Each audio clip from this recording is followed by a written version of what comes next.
Alô, família linda, seja bem-vindo aí ao nosso canal. Vamos viver maçonaria. Esse amigo irmão que vos fala é Jair. Rapaz, uma cachorrada aqui, pelo amor de Deus.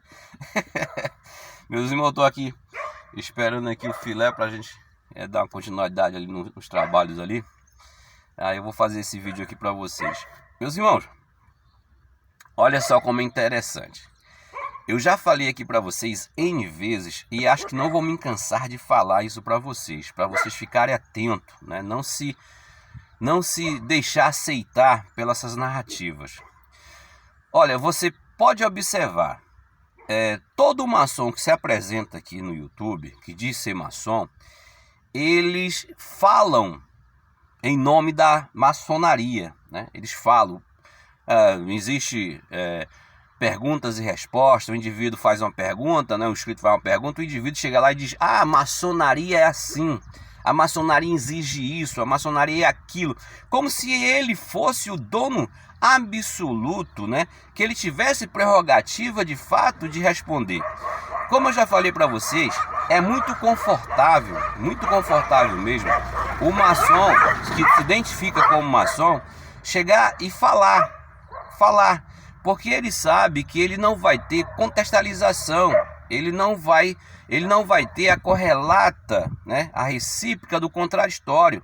Então ele fala aquilo que vem na cabeça dele, ele fala aquilo que ele acha que aprendeu, e ele tem digamos, a prerrogativa de repetir aquilo que ele acha que é verdade. E ele sabe que não vai ter nenhum tipo de constrangimento. Isso você pode observar nessa temática maçônica. Todos os maçons que se apresentam no YouTube, ele sempre diz: ah, a maçonaria é assim. Eu queria ver num debate eclético, eu queria ver num debate aberto, quando eu ouvisse uma narrativa como essa de um maçom, né? De um maçom que disse o seguinte, né? E diga de passagem, viu? Você sabe que eu tenho um grande carinho por você, digamos, mesmo mantendo essa distância, mas poucos maçons têm meu respeito. E você guarde no seu coração, você tem meu respeito. Você tem meu respeito e a minha admiração. Se todos os maçons que a gente convive tivesse pelo menos a sua ousadia, tivesse pelo menos a sua disponibilidade, digamos, a sua vontade, a sua paixão, a maçonaria seria diferente. Eu já falei até para você isso no seu PV, você sabe, não preciso alongar aqui, não preciso nem dizer nome, né? Que você sabe com quem eu estou falando. Ele disse o seguinte ontem no grupo de Zap, e eu fiquei cosmo pensando, por isso que eu fiz o último vídeo: seja crítico, não aceite narrativa, principalmente vindo de maçons, não aceite, procure investigar, procure saber se o que ele está falando é verdade.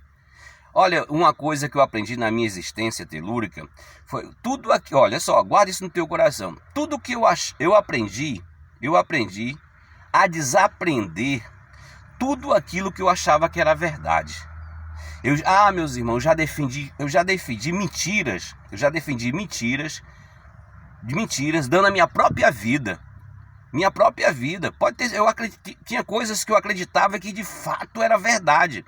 Mas com o tempo eu desaprendi a acreditar naquilo que eu achava que era verdade. Hoje eu não defendo mais as questões que eu achava que era verdade. Ou seja, eu sou uma metamorfose ambulante. Por causa desse, você tem que não defenda aquilo que você acha que seja verdade. Olha, uma coisa interessante que eu dei um exemplo ontem, bem finito, um exemplo bem simples. Uma verdade, ela deve ser contextualizada, ela deve ser compreendida, ela deve ser vivida de forma muito objetiva, comum, entre duas pessoas ou mais. Se uma pessoa defender uma ideia como verdade, uma tese como verdade absoluta, não considere como verdade. A verdade ali é dela. Então aí você não vai nem contextualizar, deixa ela viver aquilo, deixa ela viver aquela fantasia, aquela verdade é dela. E eu dei um exemplo muito interessante. Eu estava no sítio, foi nesse final de semana, eu estava no sítio,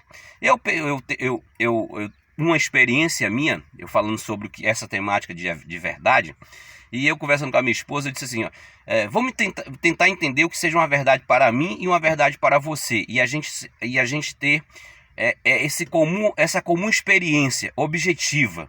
E a gente não vai discordar, vai achar de fato e ter certeza que é verdade. Aí a gente estava comendo um churrasquinho, eu peguei um pedaço de limão, uma banda de limão, perdão, e mandei ela, né, provar o limão. Ela disse. Aí eu falei, o que você acha desse limão? Limão muito azedo. O limão de fato é azedo? Ela disse, é azedo. Então é uma verdade que o limão é azedo? Ela disse, o limão é azedo. Então eu fiz a mesma experiência, peguei o limão, coloquei na boca, de fato, o limão é azedo. Eu tive a mesma experiência que ela teve, então nós entramos em um acordo comum e dissemos, então é verdade que o limão é azedo, é isso, concordamos? Ela disse, concordamos, assim é a verdade.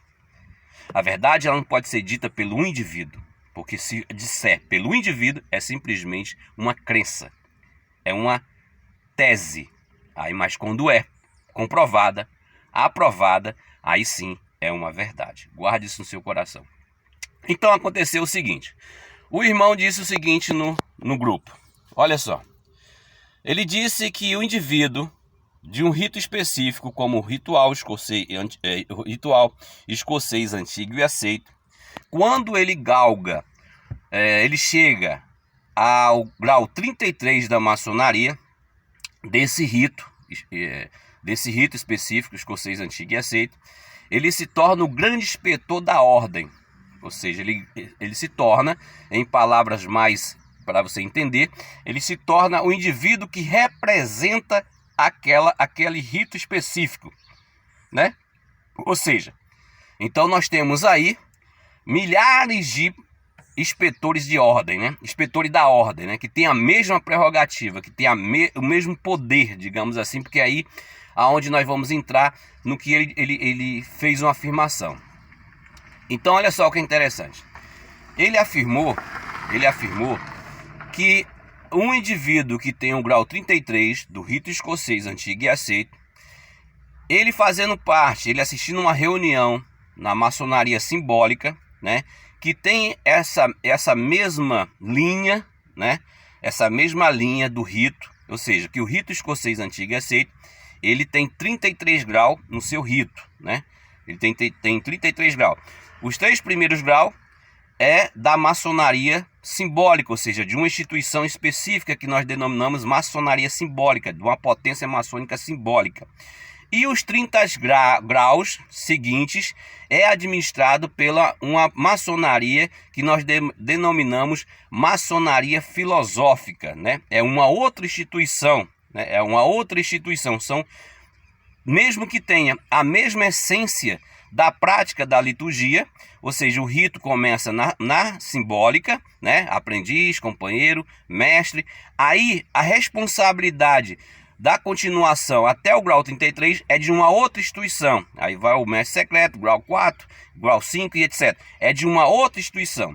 E esse indivíduo, esse mestre maçom que terminou o simbolismo, né, na maçonaria simbólica, na potência simbólica, ele começa então uma nova etapa na maçonaria filosófica. Ou seja, ele vai fazer o 4º grau até chegar ao grau 33 daquele rito específico escocês antigo e aceito, é a qual nós estamos abordando aqui. Então ele se tornou o grande inspetor da ordem. Agora ele tem um grau 33, certo? Ganhou as medalhas, ganhou a avental, etc. Ganhou não, pagou. E aí ele está agora assistindo uma reunião na maçonaria simbólica. Mas ele é o grau 33, ele é o grande inspetor da ordem. Agora deixa eu te fazer uma pergunta. Está escrito na testa dele que ele é grau 33? E ele na maçonaria simbólica é permitido ele usar as suas alfaias na maçonaria simbólica? Ele entra lá, né, com seu colar, com seu avental na maçonaria simbólica, ou ele é um comum? Se ele é um mestre maçom, na maçonaria simbólica ele vai colocar o aventalzinho de mestre maçom, não é isso? Ninguém está sabendo. Até de princípio vamos entender o seguinte, no livro de presença, se você já viu isso, é a ignorância da ignorância, viu? É a arrogância da prepotência. No livro de presença na maçonaria simbólica, você tem que assinar. Se você é aprendiz, aprendiz. Se você é companheiro, companheiro. Se você é mestre, Nem mestre instalado é para assinar MI, é para assinar os graus simbólicos da maçonaria simbólica. Você já viu lá o indivíduo assinar grau 33? Se ele assina, chame a atenção dele, mesmo você sendo aprendiz. Ei, meu mestre, ó, aqui é maçonaria simbólica. Aqui não é grau 33 não, aqui é maçonaria simbólica. Se eu tenho que assinar no seu grau aqui, mestre maçom, viu? Assine aqui, mestre maçom, não assine como grau 33 não. Quando o senhor for para a reunião do grau 33, você assine como grau 33. Mas aqui é maçonaria simbólica. Então ele disse o seguinte, está reunindo ali, na maçonaria simbólica, vamos usar aqui o grau de aprendiz maçom, a reunião. E aí, o indivíduo que está ali, ele sendo o grau 33, o grande inspetor da ordem, houve uma quebra de ritualística, né? Os irmãos ali quebraram a ritualística, os irmãos fizeram a ritualística de forma equivocada, que não está dentro dos princípios do rito. Ele disse que esse indivíduo, sendo o grau 33, tem a prerrogativa de chegar lá e fechar o livro da lei, acabar com a reunião. Acabar com a reunião na maçonaria simbólica, porque ele é o grande inspetor da ordem. Olha, dita pelo maçom, né? Do quilate do maçom que falou, muitos irmãos ali, principalmente os aprendizes que estavam naquele grupo, vão acreditar. Isso é o cara que está falando. Eu tenho que acreditar. Mas tem princípio? Tem sustentabilidade? Tem não. Aí você vai na Constituição da potência, não tem. Você vai no RG da potência, não existe isso. Você vai dentro dos princípios da maçonaria, na historicidade, não existe isso. Então foi só uma narrativa, não uma verdade. Foi algo dito por ele, mas não tem sustentabilidade. Eu nunca tinha escutado isso, como eu falei no grupo, nunca tinha escutado isso. Nunca ouvi um grau 33 falar que tinha tal prerrogativa. Foi algo totalmente dito naquele momento. Não sei se foi o fogo da paixão para defender o que estava se apresentando, mas foi totalmente fora de um contexto geral. Fato é que maçonaria simbólica, mesmo que esteja dentro do rito específico, é uma instituição totalmente independente da outra instituição filosófica. Então, se aquele indivíduo que galgou aquele grau naquela instituição filosófica, ele não tem poder nenhum para intervir na maçonaria filosófica. O único indivíduo que tem prerrogativa dentro de uma loja simbólica de abrir e fechar uma loja, eu vou aqui citar dois indivíduos que têm essa prerrogativa. Dois indivíduos. O venerável mestre, ele tem prerrogativa de, pelo golpe de malhete, fechar o livro da lei. E um orador, né, com conhecimento de princípio para argumentar, ele pode dar uma pausa na reunião, mas não fechar o livro da lei sem a permissão do venerável mestre. Então, o único indivíduo que tem prerrogativa de fechar uma loja maçônica, abrir e fechar uma loja maçônica simbólica, é o venerável mestre. Nem o grão-mestre, guarda isso no teu coração, nem o grão-mestre tem prerrogativa de chegar numa loja simbólica funcionando, ele tem prerrogativa de tomar o malhete, a não ser que ele esteja na sessão como exercendo o malhete, ou seja, dirigindo a reunião. Se ele o grão-mestre estiver dirigindo a reunião, ele pode fechar a loja pelo golpe de malhete. Fechar o livro, entendeu? Mas ele estiver sentadinho ali, ladeado do venerável mestre, ele não pode intervir na posição do venerável. Se um grão-mestre fizer um negócio desse, eu estiver dentro do templo, eu mando ele catar coquinho. Porque naquele momento ali, o venerável mestre é o senhor da direção da loja. Então, se mesmo que o grão-mestre esteja presente, mas ele não está dirigindo os trabalhos, ele não tem prerrogativa de fechar a loja.